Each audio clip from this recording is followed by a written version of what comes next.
আপনি 12 মাসে মালটা লাগান, 12 মাসে সবেদা লাগান, 12 মাসে পেয়ারা লাগান। ছাদ বাগানে গাছটা মনে করেন পানি একটু বেশি খায়, কারণ সারাদিন রোদ্রের মধ্যে গাছ থাকে, কারণ নিচেও যেমন গরম উপরেও গরম, ঠিক আছে।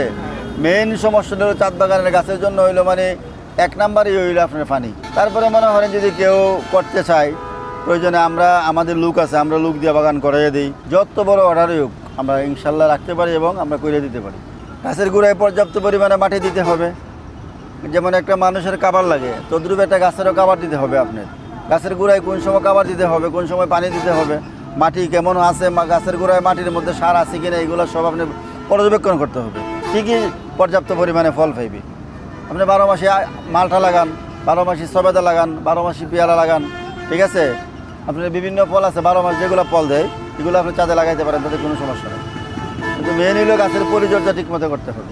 যে কোনো ব্যবসা আপনি করেন, ব্যবসার আগে মুভমেন্টটা আপনি বুঝতে হবে, তারপরে ব্যবসা করতে হবে। পরিশ্রম কম হইলে মনে করেন যে বেনিফিট মোটামুটি আল্লাহ ভালোই দেয়, যা দেয়, ঠিক আছে কথাটা, কিন্তু হালকা পাতলা তারপরে এটার লগে মানুষের একটা সম্পৃক্ততা আছে, ঠিক আছে। মনে করেন যে এটার আবহাওয়াটা যেমন ভালো, গাছের পরিবেশে থাকলো, যে মনে করেন যে কোনো একটা জিনিস আপনি করেন, ওইটার পিছনে যদি আপনি শ্রম দেন, তাহলে নিশ্চয়ই আপনি সফলতা উপার্জন করতে পারবেন।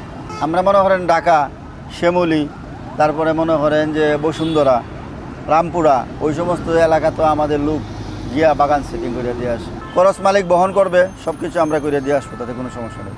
কাকড়াছড়ি যায়, সিরাজগঞ্জ যায়, বরিশাল যায়, তারপরে মনে করেন জামালপুরে যায়, নেত্রকোনা যায়, তারপরে চট্টগ্রামে যাই।